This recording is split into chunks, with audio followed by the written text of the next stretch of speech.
And you might think, well, you never get messages from God. It's like, yeah, actually you do. It's your conscience.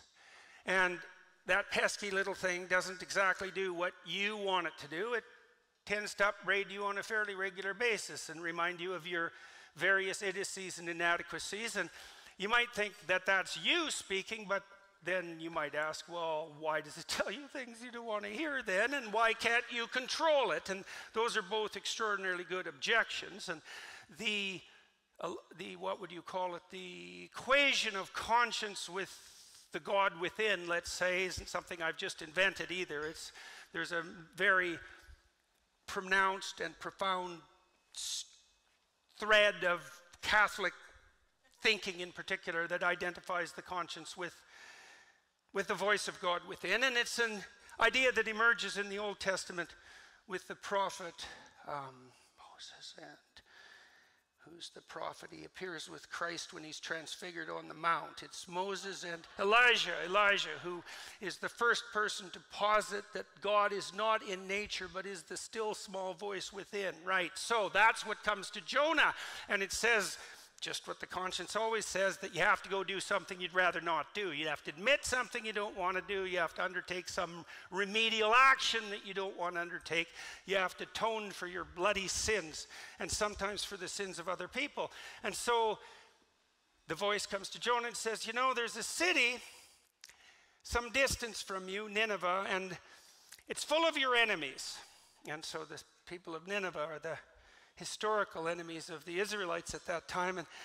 But despite the fact that it's a city of your enemies, I want you to go there, because I'm not very happy with the Ninevites. They've wandered off the pathway, and I'm feeling like giving them a good smiting, and if they don't straighten up, there won't be any of them left. And I'm sort of, deliberating about whether or not my choice in that regard is acceptable, and I thought I might send you there just to see if they'll straighten out. And Jonah thinks, yeah, I don't think so, buddy. First of all, I just soon see them go to hell in a handbasket, because they're my enemies and they're the habitual enemies of the Israelite people, so why would I give a damn if they live or die? And since they're my enemies, it might be better if they burn in hell for all I'm concerned, so no, I don't think I'm going to go there. And there's 150,000 of them and one of me, and I'm their enemy, and so why? This sounds like a very bad strategy as far as I'm concerned. So Jonah does what people always do, and he thinks, I think I'll just hightail it in the other direction, which is exactly what you do when you're called upon to say something that you bloody well know you should say, and you don't. And furthermore, you also think in your pride and foolishness that you can get away with it, and you can't, because you never get away with anything.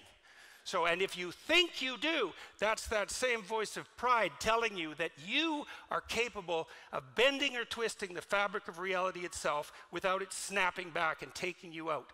And that is not a wise thing to think.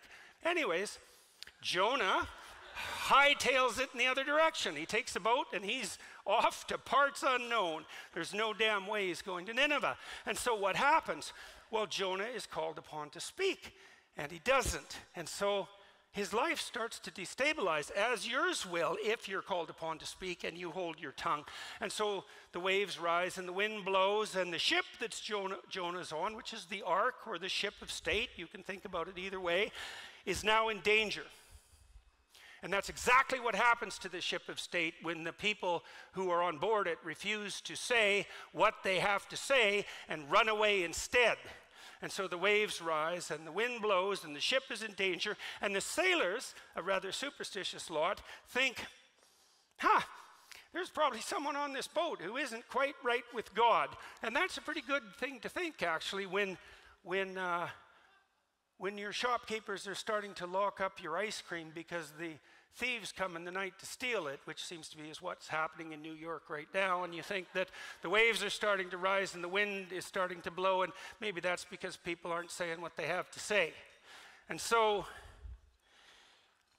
Jonah is asked by the sailors, is everything okay with the God you worship in you? And Jonah, who's still a relatively honest man, says, well, no, as a matter of fact, I had a direct commandment from Yahweh. And they say, well, who's this Yahweh?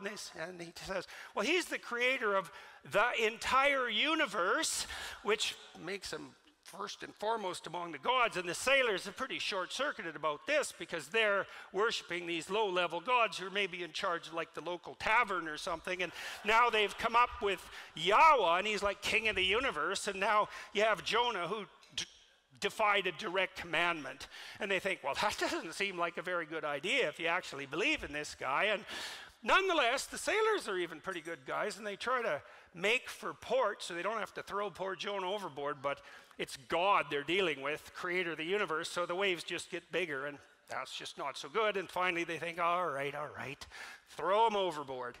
And so he's overboard. And so what's the moral of the story there? It's like, keep your mouth closed when you have something to say, and let the cat take your tongue when it asks to, and you'll end up drowning in the briny deep.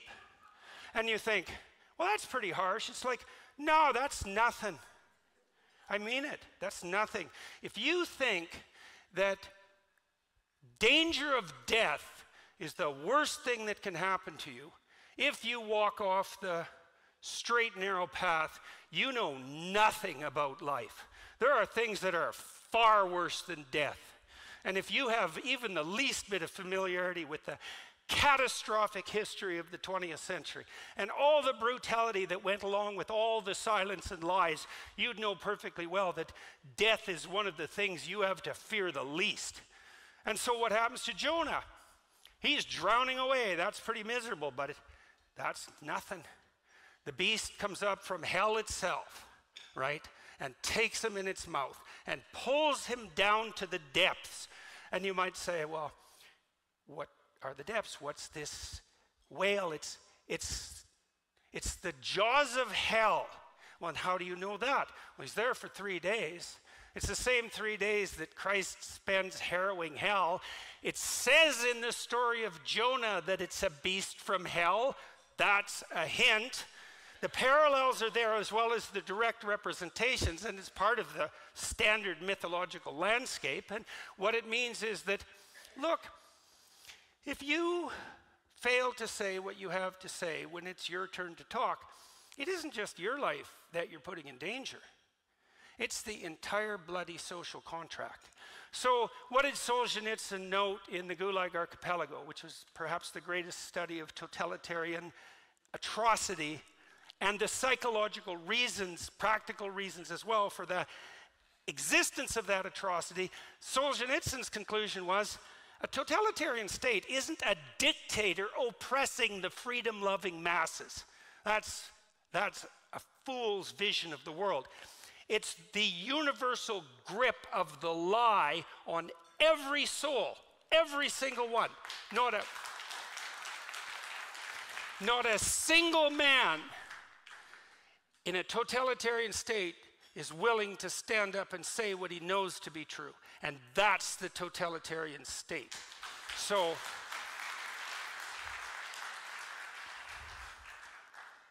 what happens if you don't say what you have to say? Well, then you go to hell and you take everyone you love with you.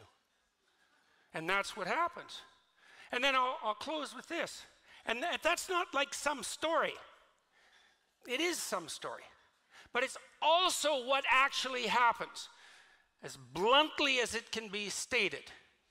And so that's another reason why it doesn't take courage to say what you have to say when you're called upon to speak. It takes wisdom, and that's not the same thing.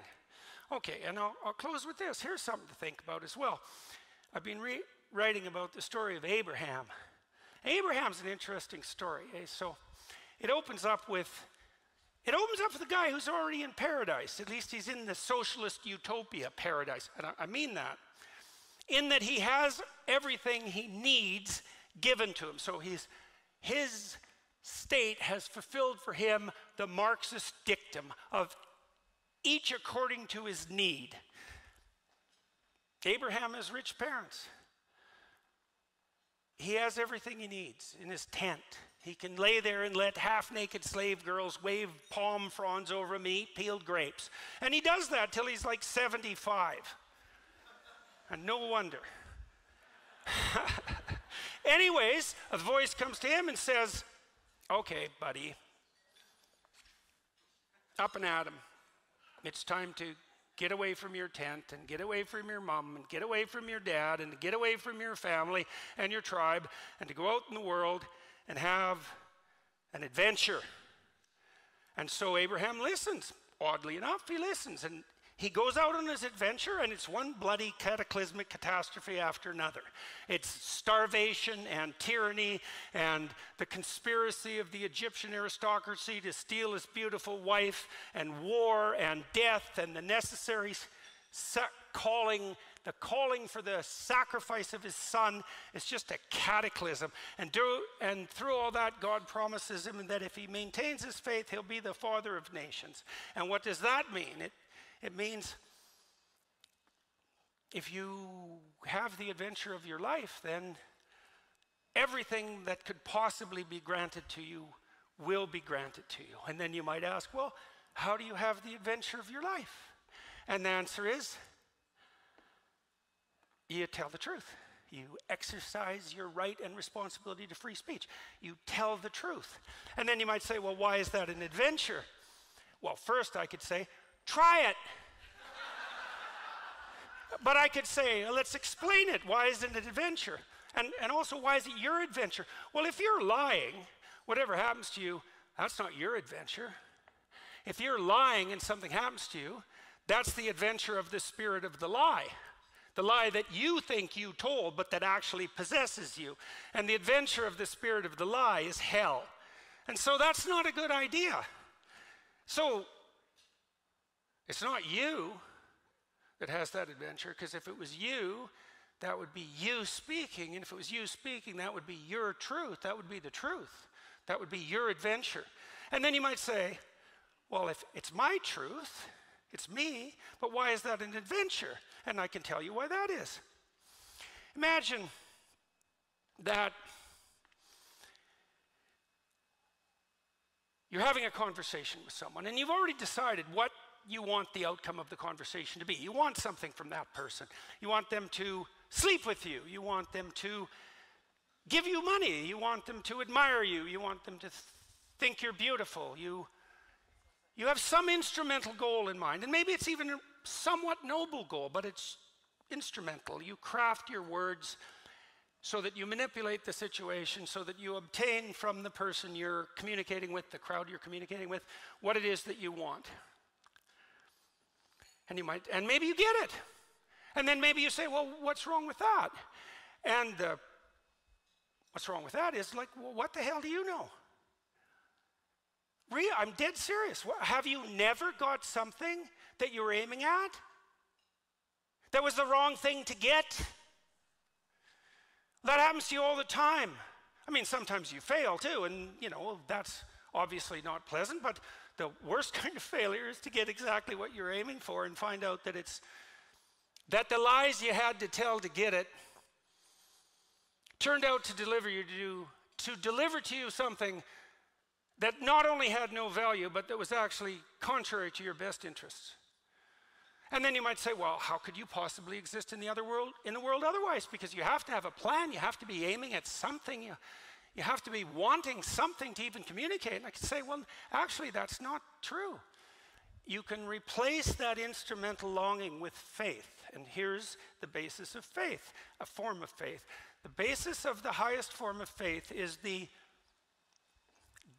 decision to accept the proposition that whatever happens if you live in truth is by definition the best thing that can possibly happen, despite your inability as a consequence of your limitations to have the wisdom to see that. And it's a statement of faith, because there's no way of demonstrating the validity of that proposition before enacting the hypothesis. You have to commit to it. Well, let's make it practical. I manipulate you, and I get what I want, but then I find out I didn't want what I wanted, and so instead I don't manipulate you. Instead, what I do every time I speak, is I make things as clear to myself and everyone else as I possibly can. Right? And let the devil take the consequences. And so what's the consequence of that? You have no idea what's going to happen next, right? You throw caution to the wind. You have no idea. You think, well, I better not say that because this might happen. It's like you just have to let that go. It's like, no, this is the thing to say now. And whatever happens, bring it on. Well, that's an adventure, right? That's an adventure. And if you do it enough, then you have the adventure of your life. And then, if you have the adventure of your life, it's so bloody interesting and so engaging and so exciting that it justifies the misery of your existence.